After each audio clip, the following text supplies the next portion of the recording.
the biggest myth in the background screening industry is the National Comprehensive Criminal Records Database. There is no such creature. The FBI has spent millions trying to build such a system, and their own report says that there's no such thing. There are a lot of companies that'll sell you one gladly over and over and tell you, yeah, you can rely on this, this is great.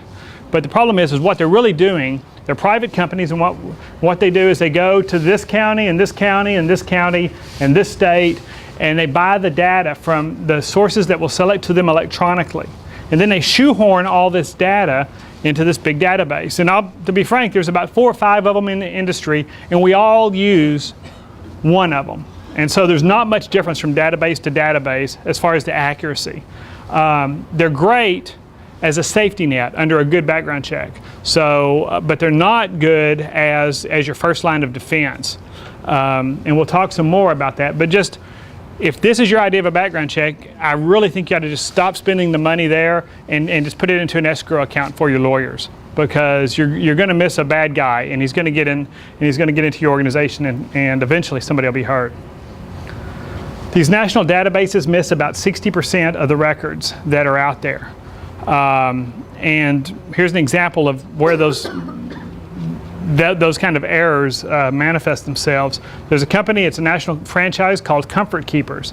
And what they do is they place non-medical caregivers in homes. So they may, they're sitters. They may go in people's homes and sit, or they may send them to some sort of care facility and sit with patients who need, somebody with them all the time.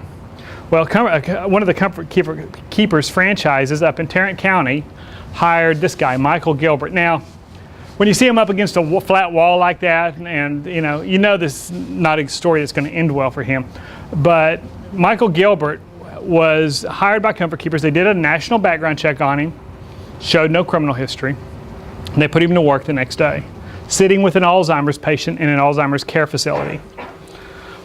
Within a week, one of the other patients in the facility one morning starts acting out, and this is a lady with a fair amount of dementia, an older woman, and they realize through exams that she's been sexually assaulted, and that's what she's trying to communicate to them.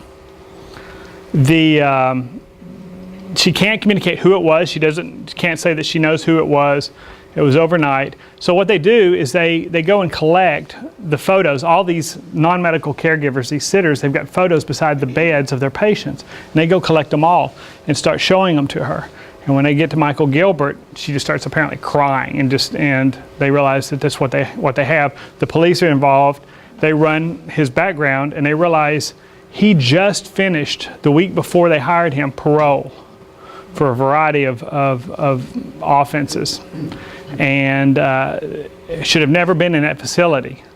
But now that it was too late now. Like I said, a patient had been injured, and there's no way to undo that.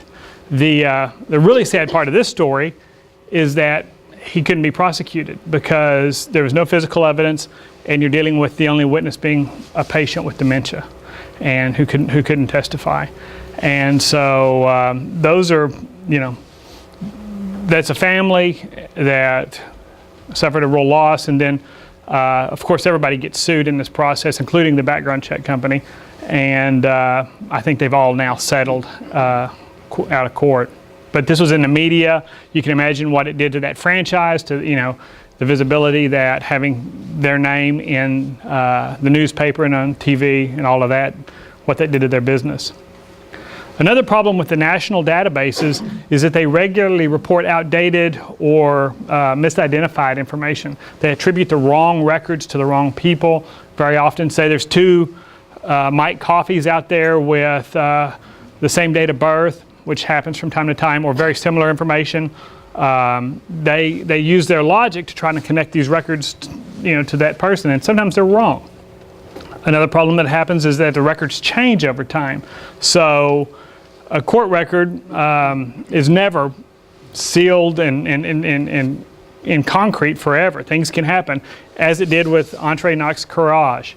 He was convicted and sent to prison for life in the 90s for the rape and murder of his adolescent girlfriend. Well, the Innocence Project determined through DNA evidence that he was not responsible for that crime. And he was pardoned by the governor in 2005. The record was expunged. I mean, this is in Dallas County. The record no longer legally exists. I mean, it's not even in their computer system. He tried to go on, he gets out of prison, goes on with his life, gets a job as a security guard. After the fact, the bank where he was working runs a background check on him, and they find, hey, this guy's been convicted of murder.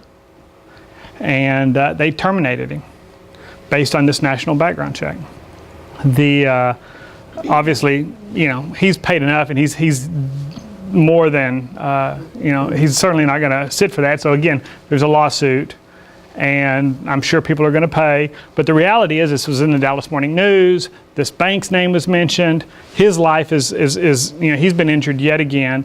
And it's because of an over-reliance on just these unverified criminal records out of these databases.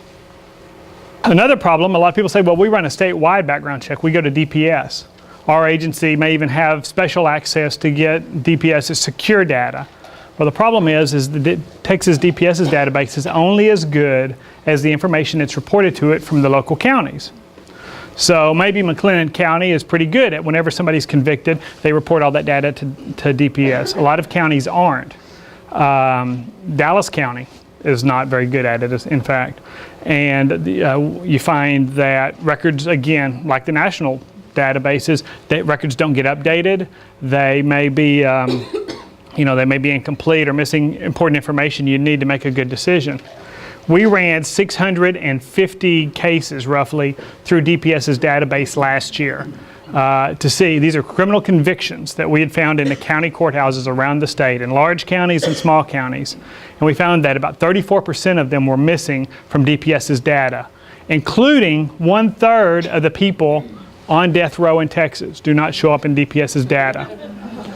Now, when we published our study last year, there was a lot of news media coverage. I think there were, you know, about a dozen newspapers around the state ran it. Several TV stations ran with the story.